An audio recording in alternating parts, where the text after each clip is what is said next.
Hello and welcome to the latest episode of Tim Scott Uncancelled with me, Tim Scott. It's great to have you with us. Thank you for joining us, whoever you are, wherever you are, or however you are watching or listening. And talking of wherever, I'll tell you a great place to find us is on YouTube. If you go to YouTube and you type into the search box Unprecedented TV, scroll down, you'll find us. And if you could give us a cheeky follow or subscribe, then that would be so much the better. And we'd love to see you again here on Unprecedented TV. Well, so the format of the show is there'll be a few words from me first. And then after that, we'll introduce our guest. We have a guest as ever. And this week, in a moment, we'll be delighted to be joined by Simon Calvert of the Christian Institute. Great to have him on. And looking forward to welcoming him in a minute. Well, folks, what times we live in. And as ever on the show, we go through the stories, we look behind the front pages to make sure that you get the news, you get the stories, you get the stuff that you won't necessarily hear on the mainstream media and that probably won't be on the front page, but they tend to be the more nuggety, the more interesting stories for you. So here we are in 2026, and we have a different government to what we had for the last 14 years. And what sort of state are we in Britain? A constant theme of this show is how this country, Britain, has so much going for it, but yet we have such deeply embedded problems and troubles that seem almost intractable. But I think they're solvable. And so in post-Christian Britain, what do we face? I think we're a more fragmented, a less cohesive, a less trusting society. But there's signs of growth, there's signs of hope, there's signs of renewal. And just the other day, I came across, just to give you an example of some of the troubles that we're facing, I came across some very interesting statistics. On LBC with Tom Swarbrick, there was James Reed, the CEO of the Reed Employment Company. And he was talking about the cost of employing people. And he gave a very interesting example of employing a 21-year-old for 40 hours a week on the minimum wage. Now, this could be a pub or any other kind of employer. And the cost of employing that person has gone up hugely from 2020 to 2026 in just 6 years, due to minimum wage, employees' national insurance, all that kind of thing. And the figures that he gave was the cost of employing, all in, the cost of employing that 21-year-old, minimum wage on a 40-hour week. In 2020, it was £17,600 a year. Now it is £29,600. So from 17,000 to nearly 30,000 in just 6 years. Now, these kind of jobs are more than useful. They're useful to the economy. These sort of starter jobs in hospitality, pubs, cafes, hotels, restaurants, these kind of jobs, of course, they're useful to the economy. They help the economy grow. They help serve the public. They drive tax revenue. But these kind of jobs also, what you might call the starter jobs, the kind of first jobs that people did, you know, like many of you probably. I was doing a paper round when I was 14, and I worked on a building site once for a couple of summers when I was a student. I was a temporary postie for a Christmas or two. I'm sure many of you did these kind of jobs. These kind of jobs serve a useful social purpose, which is to get people into the habit of a lifetime of work. And if you start working earlier, you're more likely to lead a healthy, productive life in work. Okay, so that's my sort of opening remarks over. So we'll now move on, and we've got some different stories for you. And we're very chuffed to welcome our guest.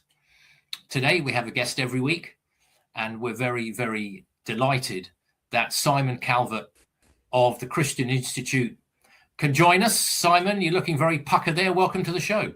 Pucker is my thing. Very glad to be here. Thanks for inviting me. Our pleasure. Our pleasure here on Unprecedented TV. Simon, I think we first met at the Battle of Ideas, didn't we? I think we probably met even earlier than that. I think probably 10, 12 years ago or something, some free speech campaign or other. Yeah, good stuff. Just tell us a little bit about the Christian Institute and, you know, where can people find you? So the website is www.christian.org.uk. So that's christian.org.uk. We're also, you can find us on all your favourite socials. We are based in Newcastle upon Tyne, but a national organisation with offices in Scotland, Wales, and Northern Ireland also, and expanding also into Ireland. We have got 60-odd thousand supporters all across the UK, including I think something like 5,500, 6,000 churches and church leaders. And so we've been around for 35 years, and I've been here for 30 years, helping the church to get to grips with some of the kind of tricky social issues, and just encouraging people to be faithful to Christ and to the Christian faith, but also kind of outward looking, helping people to speak to the world outside the doors of the church. And that can mean getting involved in campaigns and stuff in Parliament and the media and all of that fun stuff. Good. Okay. I mean, it can be fun sometimes. Doesn't all have to be serious. Okay, Simon. So thanks for that intro. So christian.org.uk is where they can find you.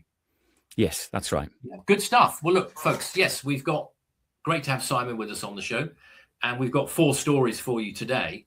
And the first story is quite a controversial one, and one of a number of things that the government is trying to push through without any electoral mandate, I would say.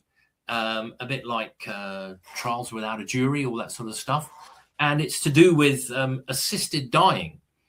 And so this is the assisted dying bill that is trying to go through Parliament. And I've got a bit of a blurb here from the BBC. But Simon, why don't you give us your take on this first? It's hard to know where to start. I probably just want to address the fact that there'll be people watching this who feel like they support assisted suicide, who feel like people should have a choice over when and how they die, because they fear a painful death and a difficult death. And I think that I want to say to people who take that view, I think that our fears around this issue have been stoked unnecessarily by people who want to get this particular change to the law. And I wish that all of the time that we'd spent in Parliament and in the media debating assisted suicide had been spent instead debating palliative care, how to improve palliative care. Because if we had done that and made practical improvements to palliative care, we would have done much more good in the world than a bill which would give, which would mean that sick people get given poison by the state to kill themselves. I mean, you only have to put it that way. And even in the polling that appears to show people a majority support assisted suicide, and I'm deliberately calling it assisted suicide, I can come back to that. Once people understand the reality of what changing the law would mean, they are much less likely to support it. And it is assisted suicide. Assisted dying is a euphemism. People are assisted whilst they are dying all the time. Those of us, and it's probably most of us, who have cared for people in their final months and weeks and days and hours and been at their bedside, we know that we have assisted people who are dying. But what we did not do was give them poison to kill themselves.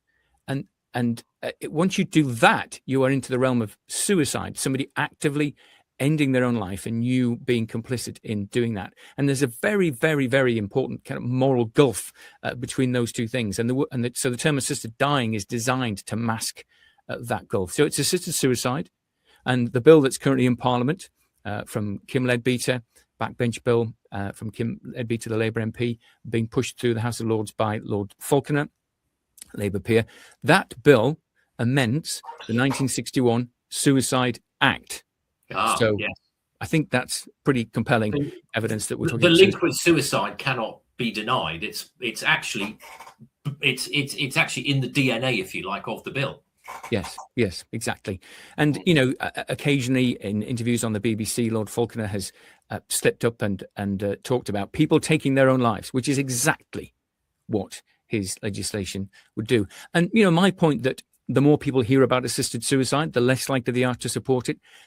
That, I think, was demonstrated in the Commons, where support from MPs between the first major vote and the final major vote fell. Yes. So it was a much closer margin by the end of the Commons consideration of the bill. Yeah. And in the House of Lords, again, I think what we're seeing is that there are people who support assisted suicide in principle, would like it for themselves, but because they are, and I'm going to say this, honourable people, they cannot support this bill because they see what this bill would mean. They see, for example, that disability groups do not support this legislation. They see that there are no royal colleges that support this legislation. Yes. They see that the Royal College of Psychiatrists, who are being asked to provide 1/3 of the membership of the death panels to make the bill work, they, again, whilst not having a position on assisted suicide itself, are opposing this bill. And so these honourable people who, obviously I profoundly disagree with them and their support in principle for assisted suicide, but they are honourable to, they see that this bill cannot work, it doesn't work. And I've sat down face to face with politicians who say, I would want to be able to do this myself, but I see what this bill would mean for people in my area, my constituency, who can't access the care that they want. They can't access the palliative care that they want. And so introducing assisted suicide into that is not giving those people choice. It's actually putting them in a situation where they are under pressure, they are under a subtle kind of coercion to choose to opt for something that they don't really want. And the evidence coming out of Canada on this is overwhelming. You know, Dignity in Dying, the Voluntary Euthanasia Society, who are behind this bill, have been pushing for this bill for years. They pointed to Canada as the great example of how this would work, a shining city on a hill to show how assisted suicide would just work absolutely fine. And then for the past several years, we've had story after story after story coming out of Canada of what it means of sick and disabled people being offered assisted suicide when they don't want it, being offered assisted suicide instead of help. Yeah, there are some terrible stories. And they've stopped talking about Canada because they know that it's, there's too many inconvenient truths. Yeah. So assisted dying, I mean, thank you for those comments, Simon. I think assisted dying, surely you might say when someone's very ill, people, this often happens with very elderly parents. Withdrawing, asking for treatment to be withdrawn. I think that could be described as assisted dying. Yes, and there's a world of difference between that and giving them poison to kill themselves.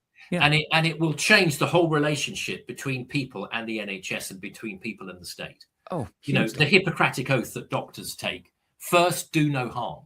Yes. So really, this is a huge story. And it looks like, Simon, final comment, it looks like that the Lords might be able to hold it up until the end of the parliamentary session in May. There's going to be a bit of a constitutional ding dong between the Lords and the Commons, but it wasn't in Labour's manifesto, so the Lords are not obliged to have to agree to it, are they? Yeah, I mean, there were people in the Commons who passed the bill on the basis that the Lords would scrutinise it. And now that the Lords just scrutinise it, people are saying they must stop scrutinising it because they're just filibustering and delaying. And I want the House of Lords, to use your phrase, I want them to do more than to just kind of, hold the bill back until May. I want them to scrutinise it. I want them to do what they're doing, to table in amendments, to speak to amendments, to expose what's wrong with the legislation.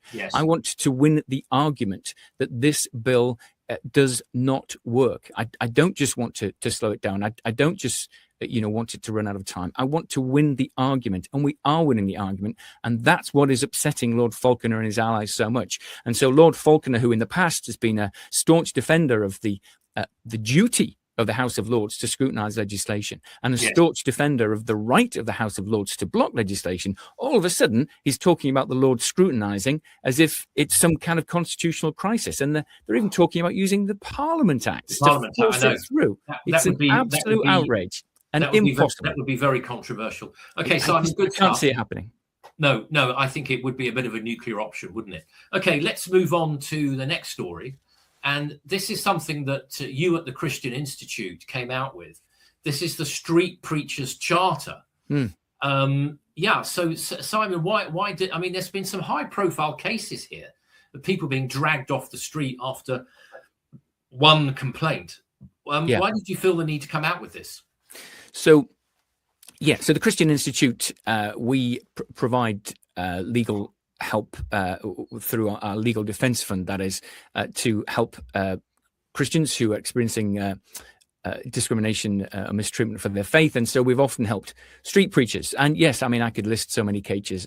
I think of the chap who was preaching on the streets of, I think it was Glasgow, just a couple of years ago. And a police officer marched up to him and announced that he'd said something about homosexuality, and that was offensive, and that she was going to arrest him. He hadn't said anything about homosexuality. And even if he had, she didn't have a right to arrest him. And that's not a photograph of our chap. That looks very dramatic, doesn't it? But yes, that sadly is the sort of thing that happens. Now, in that case, we were able, not only were the charges dropped, but we were able to help that street preacher to sue the police and get a settlement. And indeed, in his case, they tried to record a non-crime hate incident against him, which is something else, and we managed to get that deleted. But what we concluded from our experience, and we have an excellent lawyer here, Sam Webster, our head of legal, he has co-written this Street Preachers Charter, because we're looking at both sides of the equation.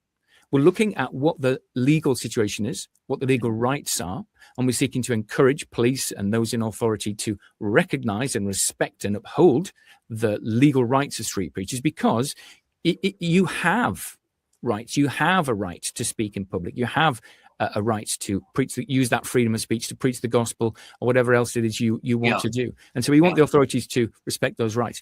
But what we also want to do is we want to address street preachers, Christians who do take to the streets, and give them advice about how to go about it in a wise and winsome way. And so we're looking at addressing both ends of that spectrum. I was absolutely delighted that Lord MacDonald of River Glaven, Casey, agreed to endorse that Street Preachers Charter. He's the former director of public prosecutions. Yes. And so I think that reflects the fact that this is a very sort of carefully written document, which I think, street preachers and police officers alike can hopefully use and embrace. Yeah. So the church that we attend, and interesting there, just the studios put that up. We'll come a little bit more. That's got a double relevance, that story that's just come up to our next story as well. The church that we go to, they do some sort of gentle street outreach, and often people are happy to come up and talk. It's not deafening the whole high street with your high powered megaphone, right, or sort of dragging people across the road to hear what you've got to say. Often people come up. And sometimes they're just happy to talk. They're happy to take a copy of Mark's Gospel, which the church has got in an easy to read format. Sometimes they ask for a prayer to be said to lift them up before God and to encourage them. Sometimes it's all a bit, not you lot again. You can get that, but it's got to be. I think if it's over aggressive, then it's counterproductive. Well, it's sub-Christian if it's over-aggressive, isn't it? It's not exactly a good witness to what you say you're preaching. And that's one of the things where the point of the Street Preachers Charter, it's available on our website from the front page, christian.org.uk.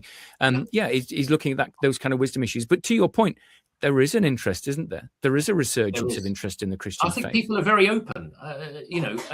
People are very open, and I think even in post-Christian Britain, in fact, I think especially in post-Christian Britain, in times of uncertainty and great change, people are looking at the many difficult challenges our country faces, and the meaning crisis, and Yeah, absolutely. Yeah. And there is a crisis in meaning, Simon. Who are we?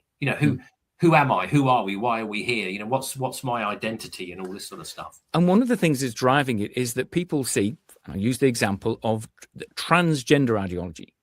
And not only people saying, I personally, although I was born male, identify as a female, not that they necessarily describe it that way, they're saying, you must believe that I really am a female and that I've always been a female. And if you dare to not fully cooperate with me in this, I will get you into trouble. There's a lot of people who will be quite kind of tolerant about what choices an individual makes. But once they are told, no, you have got to say that I am really a woman and you have got to celebrate this with me, they say, no, I can't do that. And so that's why I mean, public support for transgender rights has gone through the floor. It has. Because they pushed it too far. They pushed people too far. You've got only a third of people think that you should be able to legally change your sex. Half of the population don't think that, and that's a law that's been on the statute book since 2004. And I know because I worked on it against it, obviously.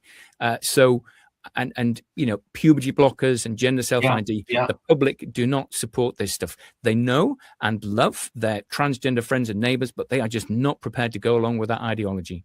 Yes, indeed, Simon. I think initially many of us, probably me included, felt, well, just let people be who they want to be. But then we started with the whole issue with toilets and changing rooms and men in women's sports, and you've got to agree that I really am a woman.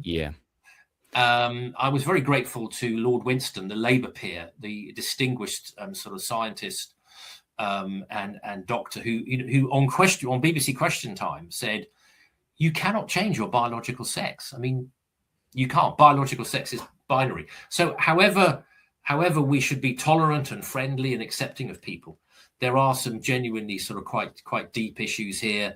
People who are biologically male in women's prisons, that issue is still rumbling on in Scotland.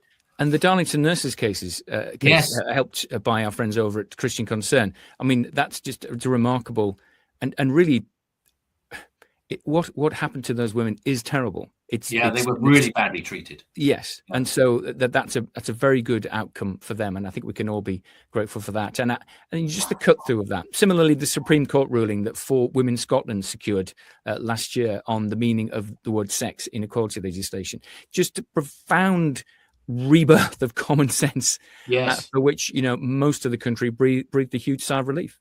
Yes, indeed. Simon, thank you. Okay, so folks, here on Unprecedented TV, we don't just treat you with Tim Scott Uncancelled. No. We have other shows. Some of them are pretty good, actually, and really worth watching. And as I said, you can find us on YouTube, Unprecedented TV. Give us a cheeky follow or subscribe. So, we're now going to find out about some of the other shows that you can watch here on Unprecedented TV. And here it is. Here's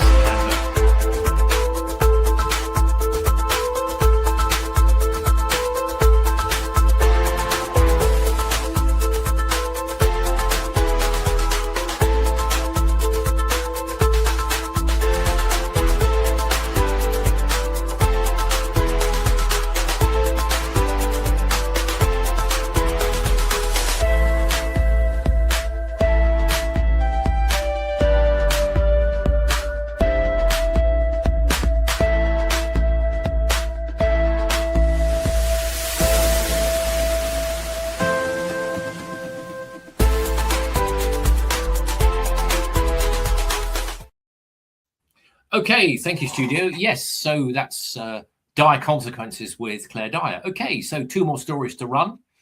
And let's move on to our next story. I think it's quite a sad one, actually. And this one is from The Guardian. Abortion at record high in England and Wales, driven by cost of living. The Guardian has a particular take on this, as you might appreciate, but we try and cover as many angles as possible here. And we'll get Simon's view in a minute. But it says here, the rising cost of living and lack of access to contraception has driven another rise in abortion rates in England and Wales, providers and doctors have said. Government statistics released on Thursday showed that abortion increased by 11% compared to 2023. The age standardized abortion rate for women is 23 abortions per 1,000, the highest rate since the Abortion Act was introduced in 1967. Simon, I find this quite an upsetting story, actually, and just a bit of a tragic story, really.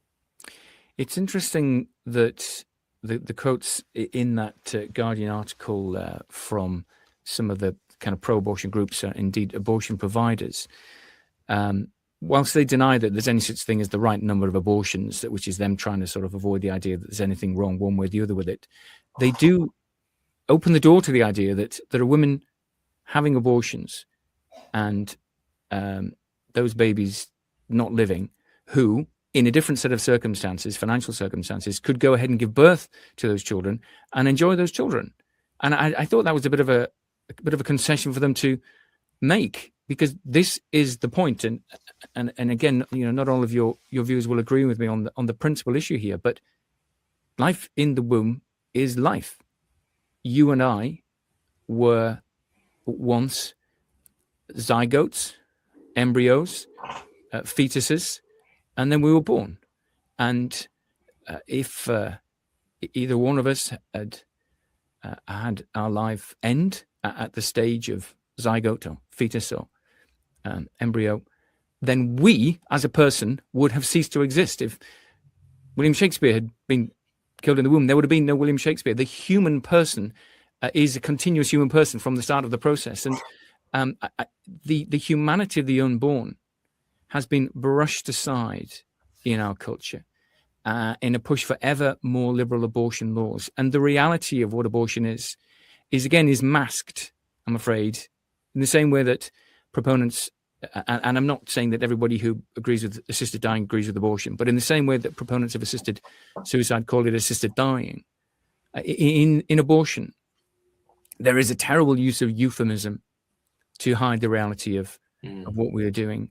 And there's an awful hardening, I think, of our consciences that takes place. And here we are. We're seeing abortion at the highest rates recorded. Just to acknowledge the work of our friends over at Right to Life, who estimate that in 2023 across the United Kingdom there were 299,614 abortions. And they point out that the increase goes across the subdivisions. There were 3,205 disability selective abortions in 2023, an increase of 81 from the previous year. 300 late-term abortions of babies with disabilities at 24 weeks and over in England and Wales, another increase. 735 babies with Downs were aborted in 2023, 40 abortions where the baby had a cleft lip or a cleft palate. So we think of people we know with cleft lip, we think of people we know who live with Downs, and the idea that that's a reason to end the life of a child in the womb. And of course, again, not in the Labour manifesto, but we now have abortion decriminalised, which effectively makes it legalised up to birth now, Simon, don't we? Yes, so that was a backbench amendment in the Commons from Labour MP Tonia Antoniazzi, and yes, that was a horrible moment, I think, really in the life of our nation when MPs backed that. So it's in the House of Lords. The House of Lords will debate it for the first time on Monday, the 2nd of February. They will debate it again in March, and we can expect that there would be a vote. I mean, Simon, I don't often use this word, but that is an evil law. I think that is a correct word, and And, I mean, if you believe that life that the child is a child in the womb if you want it, but not a child in the womb if you don't want it, you are engaging in some very serious self-deception. And semantics and language does not change the status of that life in the womb. I mean, the focus here, as you say, is that the amendment from Tonia Antoniazzi decriminalizes abortion up to birth for the mother, not for the medical practitioners or anyone else, but for true. And the fact is, of course, that they say that it's terrible that women can be prosecuted for having abortions. The reality is that it's vanishingly rare, and the reality is that the few cases that we have seen in recent years have come about because of pills by post. Yes. So that change, which would be temporary during a lockdown, which then became permanent, means that women are not seeing a medical professional in order to assess their health and how far along they are in the pregnancy. They're able to obtain abortion pills just by telephone conversation with the nurse. So there's no real assessment of the woman or indeed of the child in the womb. And then they are left to have the abortion at home on their own. And there's been Caring for cases. women. There's been cases where this has procured a very late term abortion by as I understand it. Correct me if I'm wrong, Simon, but a late term abortion has been carried out by basically lying about the stage of pregnancy. Yes. There's been at least one case where I think the person must have claimed to have been 9 weeks and was actually sort of 30 something weeks. So, but whatever the details, yes, there was a big discrepancy. And then left to have that abortion alone at home alone. Yes. I mean, that must have been horrendous. So, I mean, if those who advocate for abortion claim that they're concerned about women, they should want women to be able to see a doctor and be supervised by a doctor when they have an abortion. And if people who support abortion are concerned that women are sort of get proper medical care, it just seems to me obvious that they should not support these kind of routine at-home abortions. And the abortion statistics that we were just considering clearly is a major at-home abortions is a major contributory factor to that surge in the number of abortions. And that's before we even get to how do you find out if a woman's been coerced? How do you find out if her boyfriend is not obtaining abortion pills and crushing them up in a drink and giving them to her when she doesn't even know? There's been at least one case that's gone to court of, whatever you want to call it, coercive control, is it? Where, the boyfriend was, basically forcing the poor woman to take these pills. And while all this is happening, you then have, not only do you have attempts to further and further liberalise the law on abortion. I mean, in Scotland, the Scottish Government commissioned an expert advisory group to look at abortion, and they recommended total abortion decriminalisation, allowing doctors to sign off on abortions at any stage of gestation for any reason. No doubt a carefully selected group of experts. Well, as always, and independent inquiry, yes. But I mean, again, I would want to be fair on this point. There are people who support abortion who are opposed to these moves. They are opposed to sex-selective abortion. They are opposed to decriminalisation up to birth, and so you look at people. The MP Rebecca, whose name will come to me just any minute now, a Conservative MP who wrote recently in the newspapers, explaining that while she supports abortion, she can't support these measures. And again, I want to be fair to people like that. And I think there is a concern. I think that the callousness, frankly, of saying we don't care if a baby is aborted 2 days before it birth, there cannot ever be any kind of investigation into the mother's choice. And again, what that does, if you decriminalize it for the mother, and she knows that however far along she is, she can have an abortion and no one will ever ask her any questions about it. But if she can't get one on the NHS or at the clinic, where's she going to go? So is this a return to backstreet abortions? Because there will be nefarious people who will happily, for money, provide that woman at 30-odd weeks gestation with a backstreet abortion. Yes, Simon. I mean, this is a deep controversial issue. People will have, not all of our viewers will agree. Yeah. And, we should always respond to people with compassion and concern and a love for them and for their unborn child.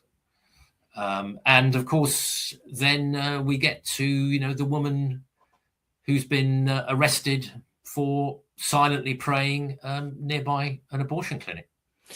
Yes. So I think Alliance Defending Freedom are representing, ADF representing Isabel Vaughan Spruce. And I mean, again, the idea that we get to, I mean, I don't think there was any need for the change in the law. I think that anybody being harassed anywhere near an abortion clinic, that is already against the law.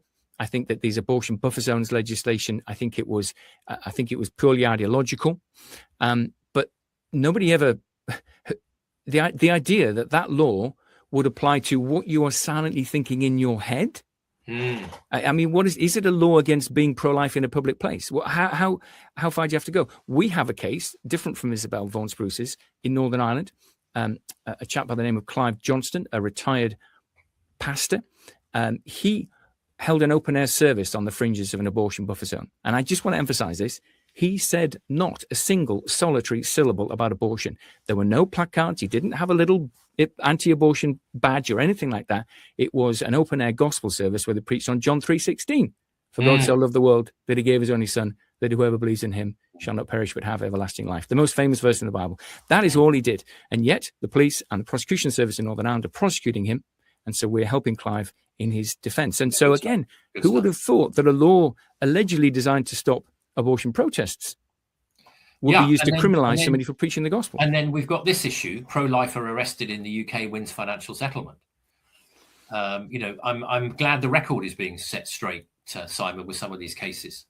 Yes, that's right. And there are several cases, and I think that and there have been some wins and there have been some losses. But I think that, again, I think that the public, when they see these cases, many people think, well, I support abortion and I'm not keen on sort of anti-abortion protests, but really arresting somebody for silently praying inside their own head. That video of I think it wasn't Isabel, I think it was another ADF client called Adam Smith Connor, being asked by a police officer, what are you doing? And he says, praying. And the police officer says, what are you praying about? None of your business. Absolutely. Yeah. It's being arrested for thought crime.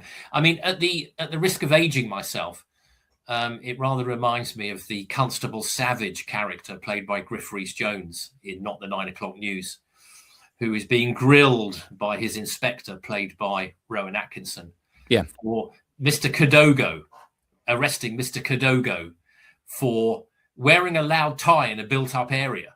Yes. I mean, and what was the other one?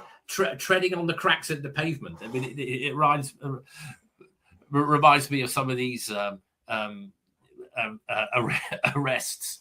Yeah. Okay. So, yes, an interesting story. I mean, I used the evil word later. I mean, earlier. I mean, I do think. I mean, don't get me wrong there. But I think the way this law is being proposed to facilitate and to make abortion up to birth an easier thing to do. Mm-hmm. That is certainly a terrible. I think I think it would be terrible. Let's put it. Yes, I mean, just on your terrible if it was passed. Yes, and just on your use of the word evil. I mean, I like you. I'm reluctant really these days to use that, because people will misrepresent what you're trying to do. But we can love people who we disagree with whilst profoundly disagreeing with their point of view. And we have a right to sort of call things as we see them, as do those who disagree with us. And so, yes, and I think it is important to have kind of moral clarity around these things, whilst recognizing, there is a range of views and we have to be able to talk to one another. That is one of the key things. And I know that's what you're all about, is, whatever, wherever we are on the spectrum, we have to defend one another's right to. We do. To speak. And it's fair to say, yes, on the one hand, abortion stops a beating heart, but on the other hand, many women do face very difficult choices here. Yes. And if a woman, we should also acknowledge, I mean, I think this debate would be considerably improved if pro-choicers or pro-abortion lobby would acknowledge that abortion stops a beating heart. But if pro-lifers, if we can call ourselves that, if we would also similarly acknowledge that if a woman in a really difficult situation cannot get an abortion legally and safely, she may well end up getting one illegally and unsafely. And I mean, if both sides would acknowledge that, it would help. I mean, I would want to say that, of course, I would want again to win the argument. I don't mean I want to be on the right side of the argument. I mean persuade people, and that includes caring for people, helping people, being with people. And I want to say, on behalf of pro-lifers and on behalf of Christians in my own community who I know, they are the kind of people who will be with you through thick and thin. And if you have an abortion and you make a choice that they don't agree with, they are the people who will still be on the other end of the phone. They're the people who will still be at your front door the next day if you want them there. And, I think that is the way to be on this. We must, stand up for what we believe is right, but we must still love people and as you say, I think what you're trying to get at is that there are women who find themselves in situations that they find utterly intolerable. And some of those women are genuinely terrified. And, we have to acknowledge the reality of what they're experiencing. And we have to try and be there for anyone who wants us to be there.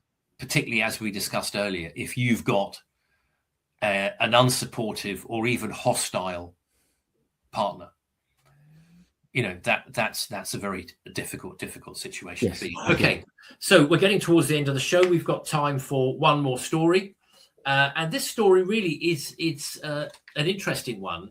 It's really to do with, it's connected with Pride, the Pride Month and the Pride events and Pride marches, the issue here is civil service neutrality.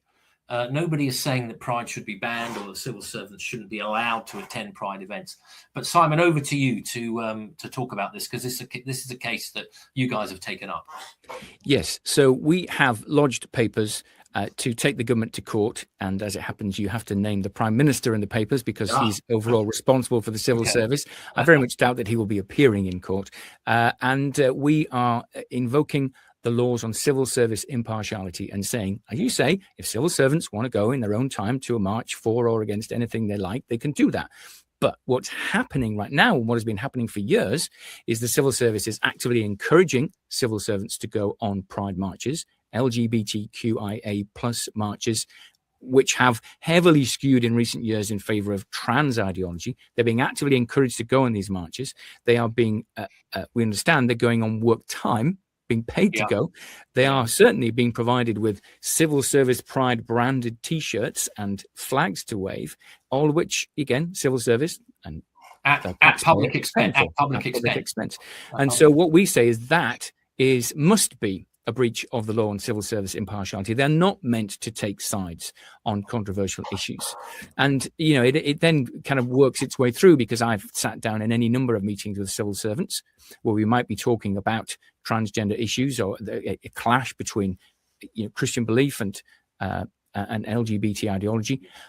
And the civil servants are wearing rainbow lanyards. So, I mean, if they were wearing a gigantic cross, then you might think, well, they're definitely on my side, Danny. But if they're wearing a rainbow, and of course they wouldn't wear a cross and you wouldn't want them to, but they're wearing a rainbow lanyard, that they've pretty much already made their minds up about the subject you come to talk to them about. And the reason why I'm confident that we're going to win this legal action is because of Lindsay Smith.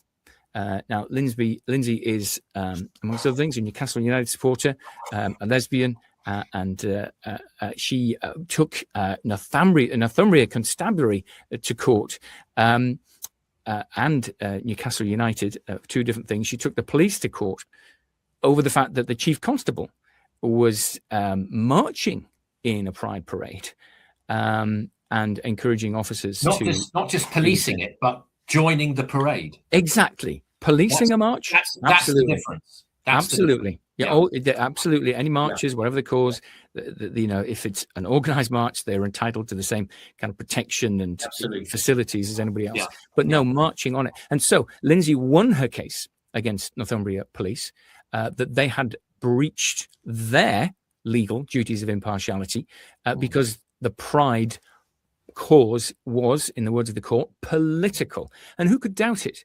I mean, London Pride, presumably the one where officials from Whitehall march, they have banned political parties from attending because those political parties, in their view, aren't sufficiently supportive of transgender rights. Things like gender self-ID. They don't like the Supreme Court. How very tolerant and inclusive of them, Simon. Right. So it's a profoundly political cause.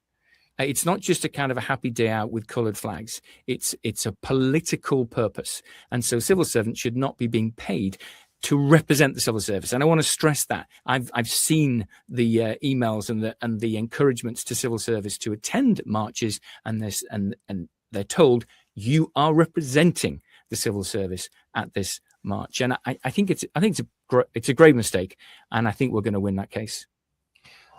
Good. I hope you do. Well, Simon, great to have you on with us. Simon Calvert from the Christian Institute. Simon, just remind us where people can find you.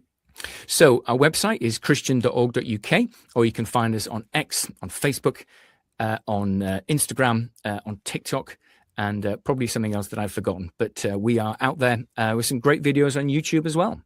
Simon, thanks for joining us today. Thank you. Okay, folks, great episode there with Simon Calvert of the Christian Institute, I thought. So that's it for this time, and join us again here on Unprecedented TV. And thank you for joining us for Tim Scott Uncancelled with me, Tim Scott. We'll see you next time.